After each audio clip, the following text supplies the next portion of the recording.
this is my ambient noise cube. The idea behind this is it reacts to the background sort of noise levels in a room, changes colour throughout the spectrum according to the levels of the sound. So you can see just me doing that introduction, it's sort of changing colour. See if I can get the brightness right. There you go. It's better.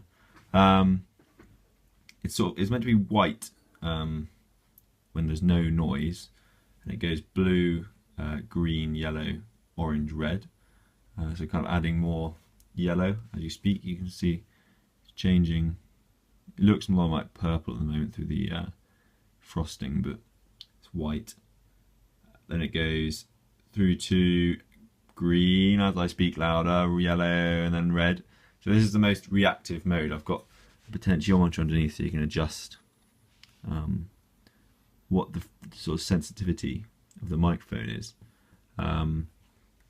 So I'll do a demo for a whistle.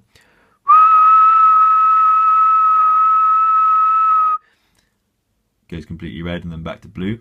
So this is kind of the most reactive, like I said, mode. The colour fading is very great between the microphone levels.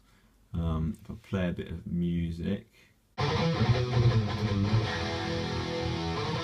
this is pretty loud. On red, turn it down a bit. Sort of have it in between. That's more of a yellow green. Back to loud.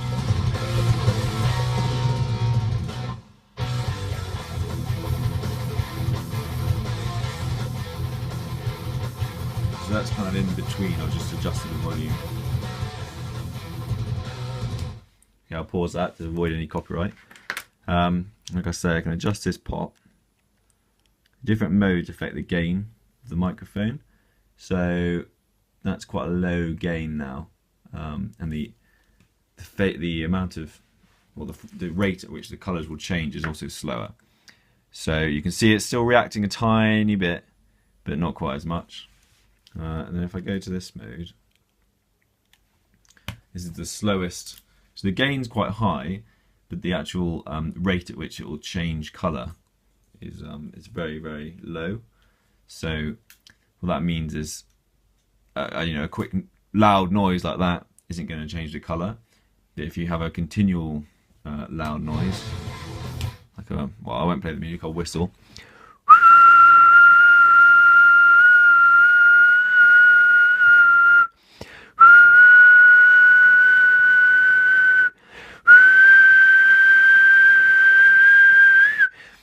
And it's almost getting red. And you can see I was sort of running out of breath because as soon as you stop the noise, it'll start to fade back down again. And the idea behind that mode is that, if there's just sudden noises, it's not going to change colour. But if the noise levels in a room become very loud for a prolonged period, it'll change to red. So if I turn on the light, I can crack open the inside, and I'll show you what's going on. I made this case as well. It's laser cut with what's called kerf bending, where you cut these slats with the laser cutter. Allows you to bend the material. I'll make another video going over that because it took a bit of tweaking. It's a one piece and held together with these teeth and a wooden bottom to it. If I flip off the top, frosted acrylic so that the LED diffuses. You can see it's a bit of a mess at the moment. This is just a prototype, but what I've basically got is an Arduino Nano. I was going to use a Mini, but a Mini doesn't have a sort of a steady output. So the Nano's got a 3.3, or big Arduinos, Nanos, things like that. I've got a 3.3 volt line, which is filtered in a very steady line, which you kind of need for the microphone. Because if you power it off the 5 volt line, the microphone input voltage is kind of changing with the noise, and the noise on the power line, not the actual noise. And so you get this kind of effect of the peaks aren't actually peaks, they're just peaks of noise. So if the microphone is connected to the analog input on the Arduino. If you just sample an instantaneous voltage on that, and you know, read that maximum, correlate that maximum to the color, you just end up with a load of noise, or not noise, but gibberish, basically colors. And the reason for that is that if you think about an analog noise waveform, it's got a lot of frequency components, so it's all wobbly like this. And if you just get the instantaneous, then you know you could get a negative. Well, it's not going to be negative because you've got a reference of VD over 2, so it's brought up, it's biased up anyway. But yeah, it's not going to give you the actual kind of amplitude of the waveform. It's just going to give you the voltage at that point. So the way this thing works is you take a sample over a period of 50 milliseconds, and you choose 50 milliseconds because the human ear can hear up to 20 kilohertz, and 1 over 20 kilohertz is the period of a waveform.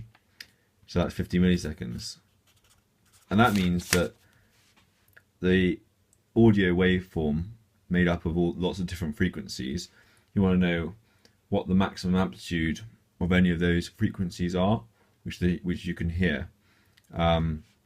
So you know, it could be a very low frequency, which has got the highest amplitude, you know, something like that. Or it could be one of the very high frequency parts on top, which has got the highest amplitude.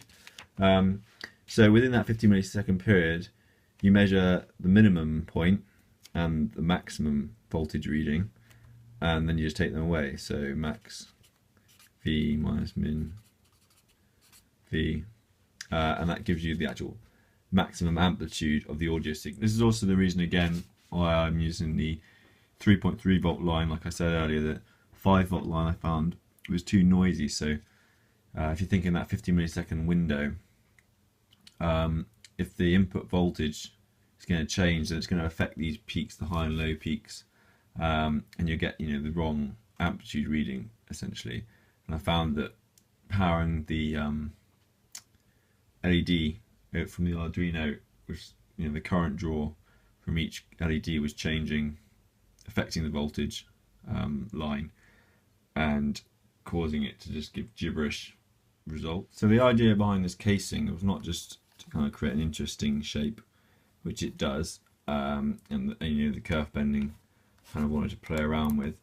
It's also because if you think you've got the microphone in there, you need to somehow get the actual noise in there. So the actual slots provide a really useful pathway for the noise into the actual sort of dome, don't know what to call it. And I also found once it's within this enclosure, you get a sort of amplification of the noise slightly.